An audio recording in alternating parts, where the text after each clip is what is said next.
আসসালামু আলাইকুম everyone, welcome back to my channel baking and cooking art.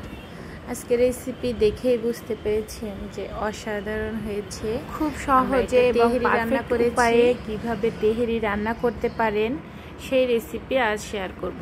নতুন রাঁধুনিরাও খুব সহজে রান্নাটা করতে পারবেন। যারা রান্নাটা পারেন তারা তো পারেনই, আর যারা পারেন না তাদের জন্য উপকারে আসবে।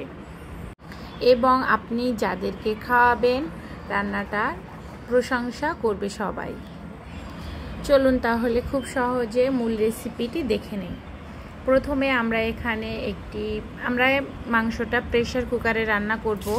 রান্নাটা আরও সহজ হয়ে যাবে। এজন্য আমরা এখানে পর্যাপ্ত পরিমাণে তেল দিয়ে দিয়েছি, 8 টেবিল চামচের মতো। তারপর আমরা এখানে পেঁয়াজগুলোকে ব্রেস্তা করার জন্য দিয়ে দিয়েছি। এখানে আমরা 2 মুঠ পরিমাণ পেঁয়াজ দিয়েছি। 750 গ্রাম চাল নিয়েছি। এই পেঁয়াজ থেকে ব্রেস্তা করে কিছুটা তুলে রেখে দিব ভাতের উপরে দেওয়ার জন্য, এবং বাকিটা দিয়ে মাংস রান্না করব। এবং 750 গ্রাম চাল আমরা ভিজিয়ে রেখে দিব 15 মিনিটের জন্য। তারপরে আমরা এই চালটাকে পানি ঝরিয়ে নিব। ঝরিয়ে নিয়ে তারপর রান্নাটা শুরু করব। অনবরত পেঁয়াজটাকে নেড়ে চেড়ে হাই হিটে রেখে লাল করে ভেজে নিতে হবে। নাড়াচাড়া যদি বন্ধ করে দেন তাহলে কিন্তু পুড়ে যেতে পারে। তারপর আমরা ভাতের উপরে দেওয়ার জন্য পেঁয়াজগুলোকে তুলে নিলাম এবং বেশ কিছুটা পরিমাণ পেঁয়াজ রেখে দিয়েছি। এটা দিয়ে মাংসটা রান্না করে নিব। এরপরে আমরা মাংসটা দিয়ে দিয়েছি। এখানে 1 কেজি পরিমাণ মাংস রয়েছে। এই মাংসটা একটু নেড়ে চেড়ে তারপর আমরা প্যাকেটের যে মশলা ছিল, আমি এখানে ACI এর পিওর মশলাটা দিয়ে রান্না করব। এর আগে আমরা রাঁধুনির মশলাটা দিয়ে ট্রাই করেছিলাম, ভালো হয়েছিল, এবং আজ এটা দিয়ে ট্রাই করে দেখব যে রান্নাটা কেমন স্বাদের হয়। তবে মাশাআল্লাহ অনেক সুন্দর হয়েছিল। মশলাটা দেওয়ার পরে আমরা অনবরত 4 থেকে 5 মিনিট মাংসটা কষিয়ে নিব।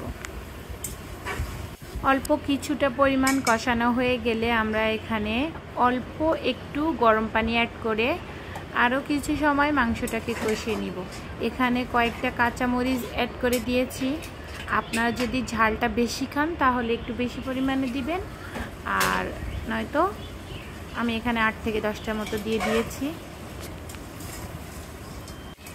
মাংসটাকে আমরা অনবরত নেড়ে চেড়ে তেল উপরে উঠে আসা পর্যন্ত কষিয়ে নিব। তারপর আমরা এর ভেতরে গরম পানি অ্যাড করে দিব। মাংসের ভেতরে সব সময় চেষ্টা করবেন গরম পানি অ্যাড করে দেওয়ার, সেক্ষেত্রে স্বাদটাও বজায় থাকবে এবং মাংসটা প্রপারলি খুব দ্রুত কুকও হয়ে যাবে। এখন আমাদের মাংসটা কষিয়ে নেওয়া শেষ। আমরা এখন এখানে গরম পানি অ্যাড করে দিব মাংসটা সিদ্ধ হওয়ার জন্য।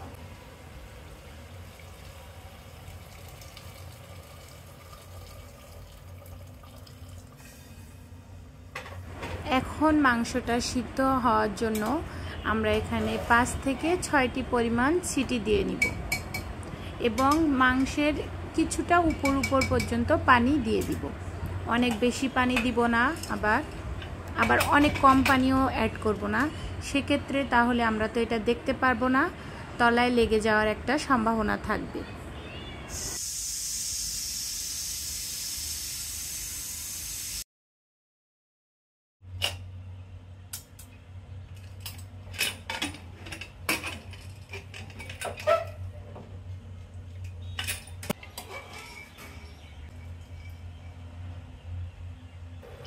এখানে লবণটা আপনারা আপনাদের মতো টেস্ট করে দেখবেন, যদি মনে হয় তাহলে দিবেন। আমি অল্প একটু দিয়েছি, এখন টেস্টটা ঠিক আছে মনে হচ্ছে। এখন আমরা ভাতটা রান্না করতে চলে যাব। ভাতটা আমরা বসিয়ে দিব। এর জন্য এখানে 4 টেবিল চামচ পরিমাণ তেল দিয়ে দিয়েছি। দেওয়ার পর এখানে 1/2 কাপ পরিমাণ আমরা পেঁয়াজ কুচি দিয়ে দিব।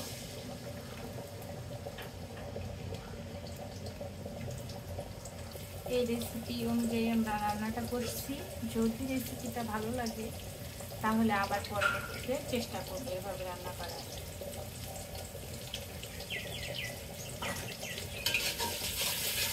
তবে রাঁধুনি মিক্সটা ভালো লাগে আমার কাছে বেশি। এটা ফার্স্ট টাইম ট্রাই করলাম। আমরা এখানে গোল যে স্পাইসেসগুলো ছিল সেগুলো দিয়ে দেব।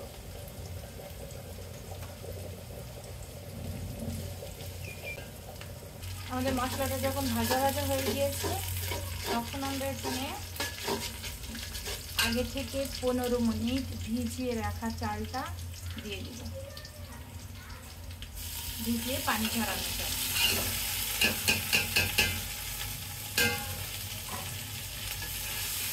এখানে 7.5টা পরিমাণ চাল আসছে।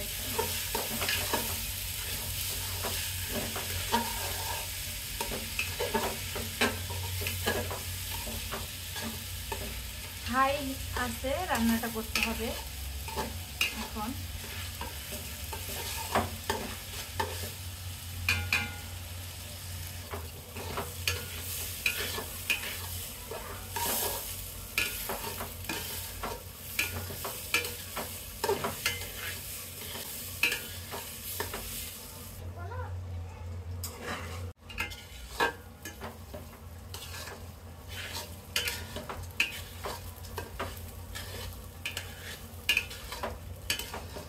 চালটা ভালোভাবে ভাজা হয়ে গেলে আমরা এখানে পানি দিয়ে দেব। যতটুকু পরিমাণ চাল নিব তার 1.5 গুণ পরিমাণ পানি দিয়ে দিব।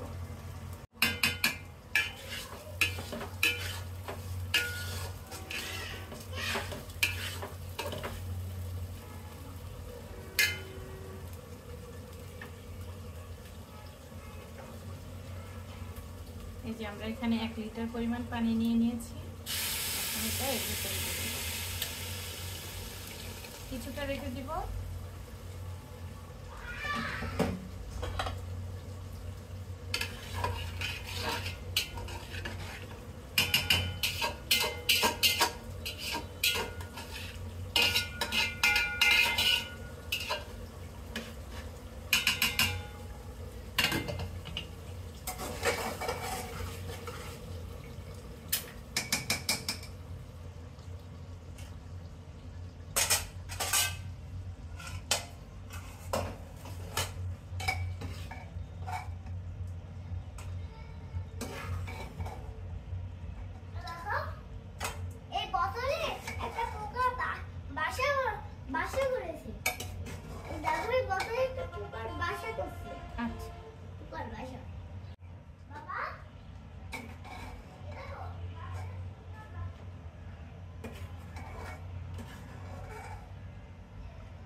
এগুলো পরে ভাতের সাথে মিশিয়ে দিব। আর যে পানিটুকু ছিল সেগুলো এর ভিতরে দিয়ে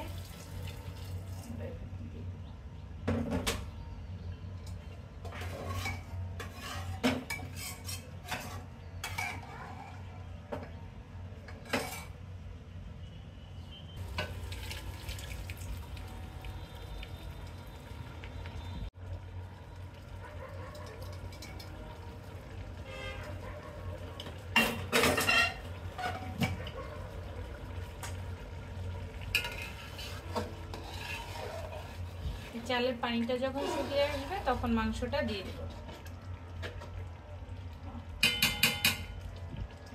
আমরা এখানে লবণ অ্যাড করি নাই, লবণটা অ্যাড করে দিব।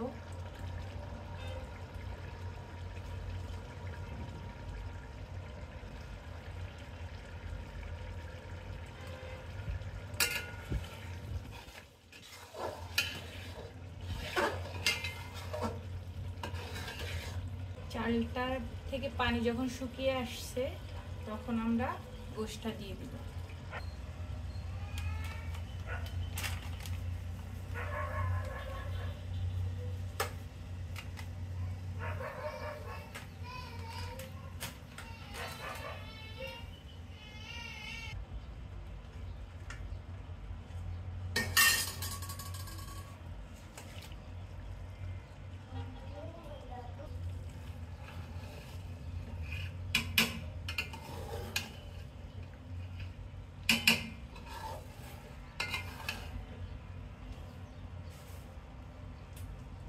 জাস্ট এটাকে মিশিয়ে দিয়ে দমে দিয়ে রাখবো, নিচে তাওয়া দিব।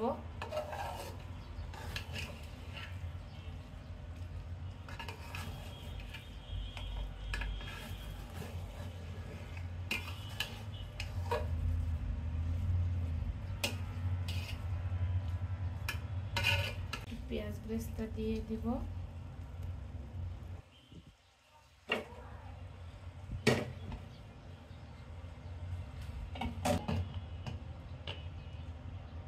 কিছু সময় পর আবার আমরা একটু উল্টে পাল্টে দিয়ে যাব।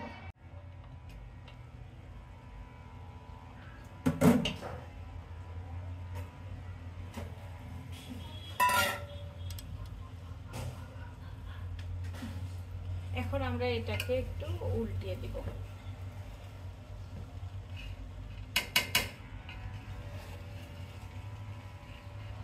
ভাতের ভেতরে আমার আরো কিছুটা পরিমাণ পানি অ্যাড করা লাগছিল,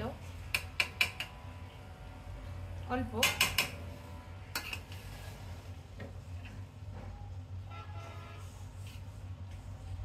এটা রান্না করা শেষ।